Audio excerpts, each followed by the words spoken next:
Everybody, this is your boy DrkBLADExx at Dark Enforcers, aka Black Hawk, Division Leader for DCO. What's going on? What's good with your pimp? Welcome to another video.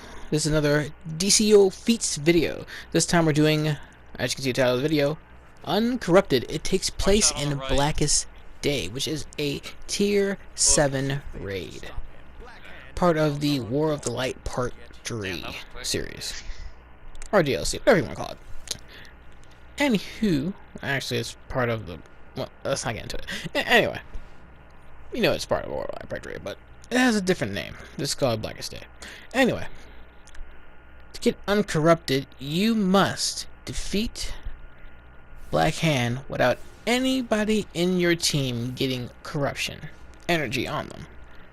For those of you who don't know what corruption energy looks like, think of rage. You know how you have the like plasma around you or coming off you, kind of like when using a rage power? Think of that, but then think of it as being like gray or really, really dark. Not all black, but like really, really dark. That's what it looks like. So if you have that on you, you've already messed up. Besides looking like rage powers, you can also think of it as looking like water just falling off you. So look for black or gray water, and that's pretty much what it looks like. Alright, so let's get to it. What do you need to do? As you guys all know, all of my feat videos are done from the perspective of you being able to actually come in here at almost Q level. I want to say almost, because for what you need to do here, it's not really going to be possible at Q, really. And if you and your rest of your team are just like that at Q to come in here, it's not really possible, sorry. I'm going to suggest everybody being at least 140, maybe 150. Actually, I want to say what, like 145 and up, but whatever have you. I'm definitely going to suggest like 145 and up for this feat. This feat is going to be kind of hard for you guys to get, just because you don't know what it is you're doing. Well, how do you even get corruption? Corruption is given to you from dead enemies. The dead ads.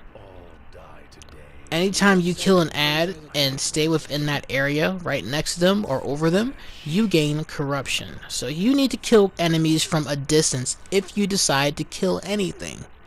You need to kill them from a distance and make sure that you're not next to them so you don't get corruption. What a lot of people like to do, and this is why I suggest a high CR, even though as you see we're way overpowered, it's not necessary, but that's what I decided to do this video, so yeah.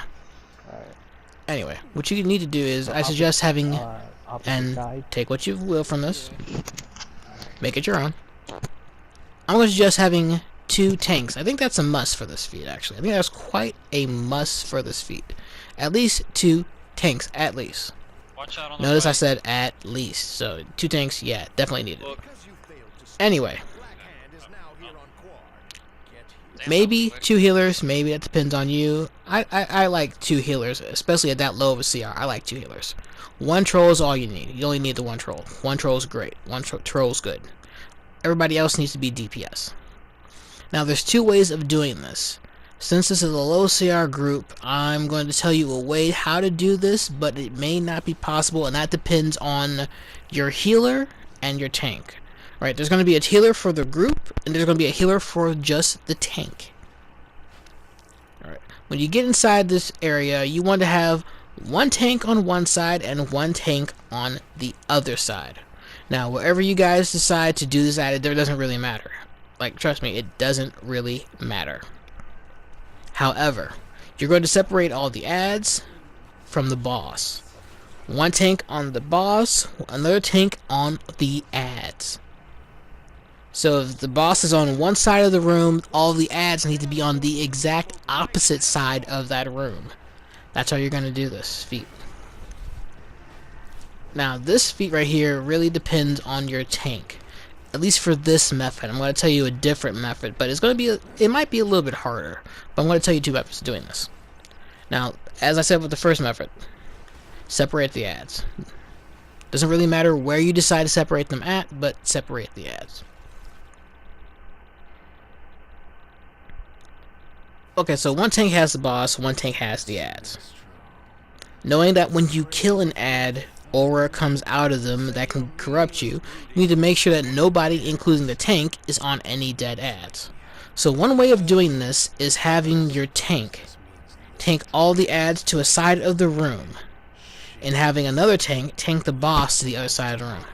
Now the tank that's taking all the ads keeps all the ads on him. He just has to hold block, keep his defense up, and there should be his own personal healer nearby to heal just him. Yes, that's right. The group will have their own personal healer, and then the tank will also have his own personal healer that just heals him. Have your tank all the ads to one side, and have another tank the boss to one side.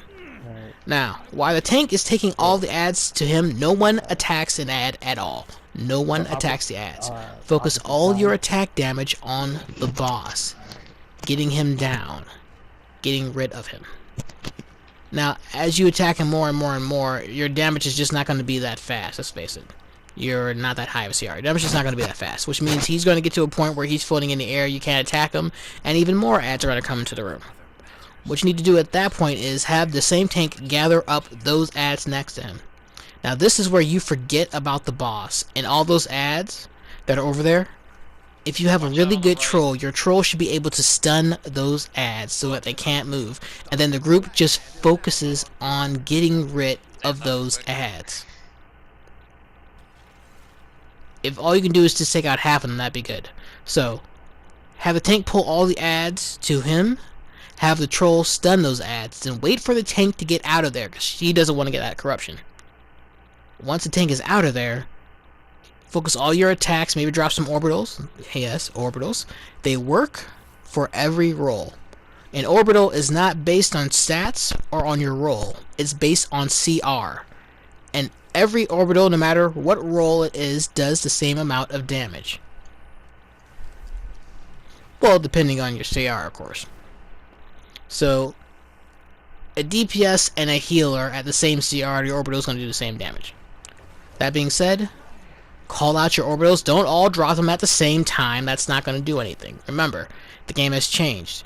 If you drop all your orbitals at the same time, only one orbital is going to hit, and the rest of your orbitals are going to hit for anything at all. They're not going to hit at all. So, if all 8 of you guys drop orbitals, only one of them is going to do damage. With that said, call them out. Call them out. I'm going first, maybe have a list of people, maybe pick one person in your group to call out who's doing what. Call out your orbitals. Now remember, those ads aren't going to stay stunned the whole entire time, so you may have to keep stunning them over and over and over. Remember, once one ad drops, you can no longer go to that area. You don't want to get corruption. So you're going to have to keep moving the tank around, have him pull back the ads again, have the troll stun, the tank moves out the area, and then you attack again. Once you finally get that done and there are no more ads, have that tank stay to the side to gather up any more ads that come. Of course in another area, because you can't go back to that area where the ads are at. And then the other tank pulls the boss again, and you guys work on the boss. Now you may have to rinse and repeat this stuff a couple times, but eventually you will get him down and no one will have corruption. And you're done. It's kind of hard, but that's a very easy way of getting this feat, which is pretty much what we did in this video, except for our burn was so good that he didn't have a time to float in the air, and there was no time for him to actually not get attacked. Alright. So opposite sides. Another way of doing it, which I don't really suggest because it kind of makes the board smaller and smaller and smaller each time you do it, is have the tank gather up the boss on one side, have the tank gather up the ads on the other side, and then just kill all the ads and go back to the boss and keep repeating. But of course, once you kill the ads, you can no longer go to that side of the map, which means that you're making the map smaller and smaller and smaller, which means you're making your walking room smaller and smaller each time. So I don't really suggest that. However, that may work for certain people depending on your group. Anyway guys, I hope this has helped you guys. If you guys have any comments or anything like that, leave them in the section below and I will get back to you. Anyway, thanks for watching the video guys. This is DrkBLADExx, Dark Enforcers, aka Black Hawk, Division Leader for DCUO. Dark Enforcers, Darkness Rises. Holla. Oh man. Thank you, everyone. Oh shit. What? All right. Good run. Yeah, the room still wants to kill us all.